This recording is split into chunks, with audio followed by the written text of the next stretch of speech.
quiero compartir con vosotros fragmentos del ensayo titulado Verdad y Libertad, escrito por el filósofo existencialista francés Gabriel Marcel, el cual analizaba en este ensayo la relación íntima entre la libertad y la verdad.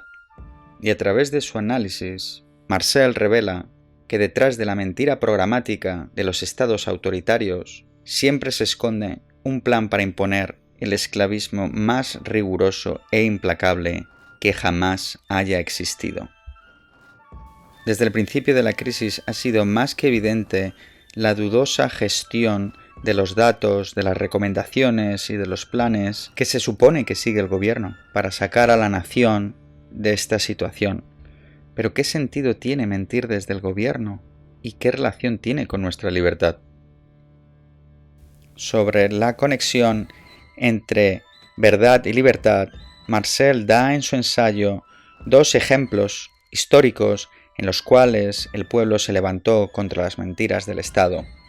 Marcel dice así: me refiero a dos testimonios llegados a mí con respecto a los acontecimientos de Polonia y de Hungría en 1956. Jane Hirst, que quizás sea la alumna más notable de Karl Jaspers y que es autora de un libro muy importante titulado Ideología y Realidad, después de haber asistido al proceso de Poznan, conocía perfectamente la lengua polaca, no dudó en afirmar en una conferencia que dio en París al regresar de Polonia que el levantamiento de Poznan se había llevado a cabo ante todo contra las mentiras acumuladas por el gobierno y por una prensa servil.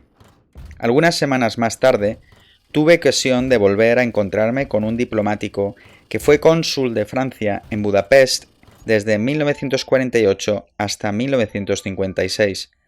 Su testimonio fue análogo al de Jane Hirst. Lo que los húngaros no pudieron soportar, me decía, fueron las mentiras continuas, sistemáticas, de las que la prensa oficial se hacía eco.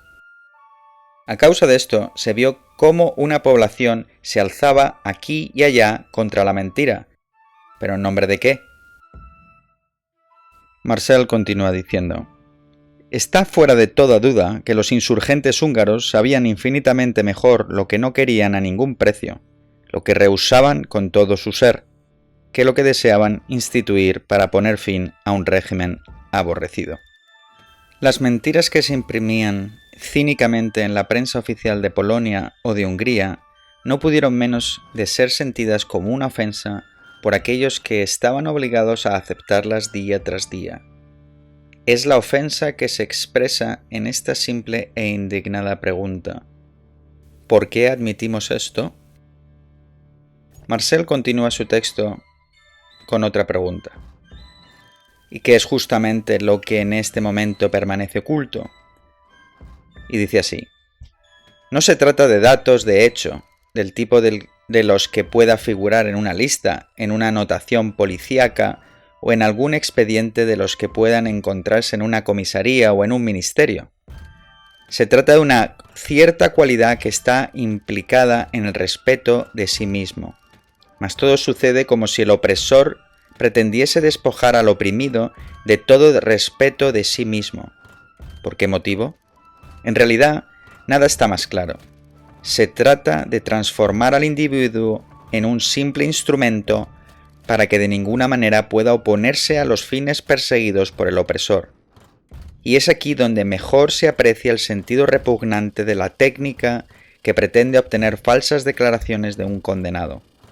Esas confesiones no verdaderas están destinadas precisamente a quebrar interiormente al que ayer todavía representaba un adversario, y al cual se trata de convertir en instrumento. No hay que callar que esa técnica supone un desprecio sin límites hacia el ser humano, una creencia inquebrantable en la posibilidad de moldear a todo aquel que caiga interiormente en tal situación, de modo que ya no pueda oponer ninguna resistencia a la voluntad del tirano. Interiormente, he dicho, pero en realidad no estoy seguro que pueda emplear aquí esta palabra. En realidad se trata mucho más de suprimir toda interioridad. Del mismo modo que se vacía una concha de su contenido, así se procede con la víctima, de manera que ulteriormente pueda ser rellenada, por la propia voluntad del poderoso. Nos encontramos en presencia del esclavismo más riguroso e implacable que haya existido jamás. Dentro de esta misma perspectiva, si pensamos en lo que son, por ejemplo, los representantes de una prensa subyugada en el interior de un país totalitario, veremos claramente que estos seres están, en el sentido más profundo de la palabra, alienados. Son moral y espiritualmente eimatlos, que significa sin patria. Por lo demás, es interesante hacer nota que existe hasta cierto punto una correspondencia entre la situación material de un ser exiliado o desarraigado y la condición espiritual que intento definir. Está fuera de duda que los seres desarraigados podrán con mucha mayor facilidad convertirse en instrumentos en manos del tirano.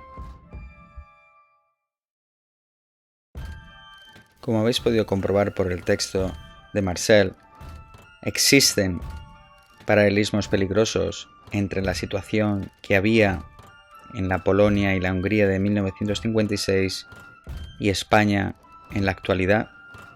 En estos momentos de desconfinamiento, de incertidumbre, en los que nos dirigimos hacia una nueva normalidad, creo que lo más importante que se extrae de este texto es que es más importante luchar por la no esclavitud que por una libertad que no está bien definida.